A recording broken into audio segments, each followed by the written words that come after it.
Because I have a few extra minutes with you, I like asking a curveball at the beginning. I love the movie. It's not hard hitting, I promise.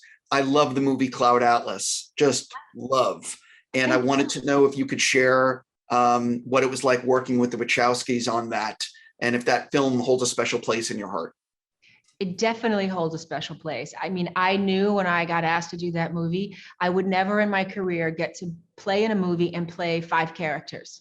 Just would never happen. So I knew that that was a film worth fighting for. I love the Wachowskis. I love the largeness of their imagination. I love the world that they created, the subject matter of the piece. You know, I think not everybody got it.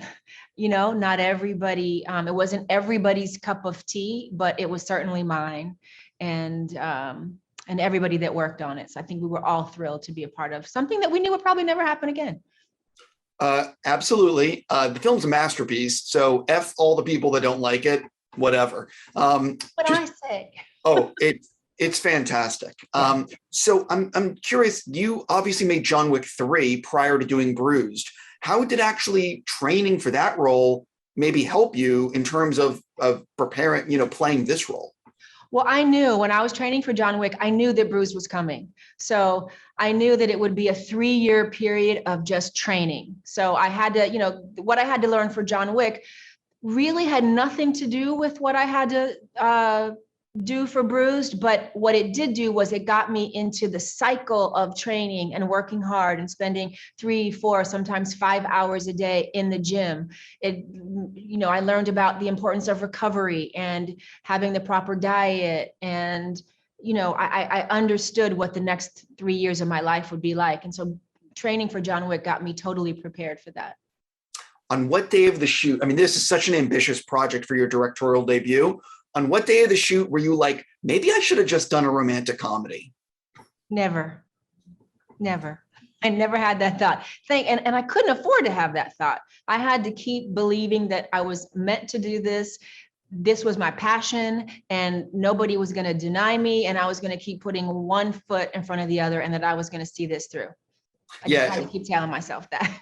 Obviously, I'm just joking around with that, but you know what I mean? But I am curious, as a director, the editing process is ultimately where this all comes together, and where you're crafting these fight scenes, and it's it's the movie. So maybe what surprised you when you got in the editing room, that maybe you weren't expecting? Well, I can't say there were any things I didn't expect, because after working with Chad, what I learned was that the more, and this is how he operates in John Wick, like Keanu does all of his own stunts. All the performers that come into the world of Wick, they perform their own stunts. And what that does for the director is it frees you up to put the camera any place you want to put the camera, because you have nothing to hide. You're not hiding a stunt woman. You're not hiding something that you don't want the audience to see. So luckily for me, because I'd come from the school of Chad, I performed all of my own stunts, and I had the flyweight champion of the world I'm fighting with.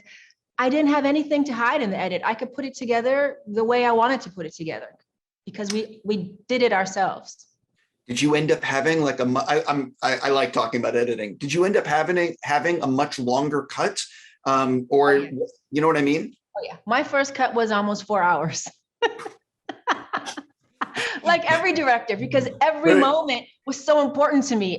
The fight was like a real fight. Like, we shot, because each round, Valentina and I really shot 5 rounds.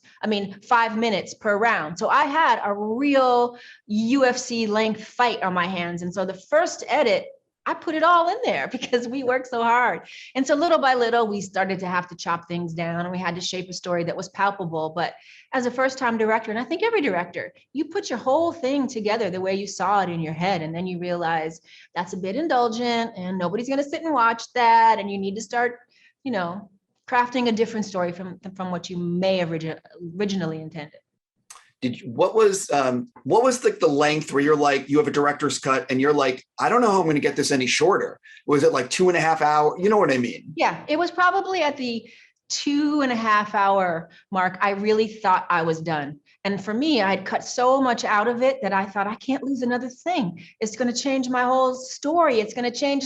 I'm fighting for the integrity of these characters, and this fight has to be this fight. And it was little by little, Netflix kept saying to me, keep trying, keep trying, So I would go back and I would chip away and chip away. And sometimes my editor I would say, Terry, I can't chip away anymore. You just have to go and show me something, because I love all of this too much. I love all of these characters. So she would come and she would have a pass at it.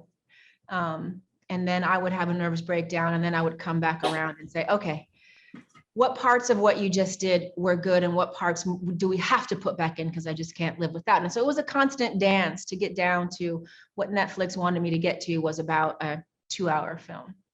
Totally. I love learning about the behind the scenes of the making of movies. What do you think soon-to-be fans of this film would be surprised to learn about the making of it? That I'm going to put a behind Bruised making of the movie out for them to see. And they're going to see everything about it. And I think they'll be shocked to learn how hard it was for me to not only get the money, but to keep the money, how hard we all worked, all the obstacles that I faced on a daily basis. But they'll also see the fun, and they'll see the love and the camaraderie, but they're going to see it. They're going to see it all. Is it going to be on Netflix, the behind the scenes?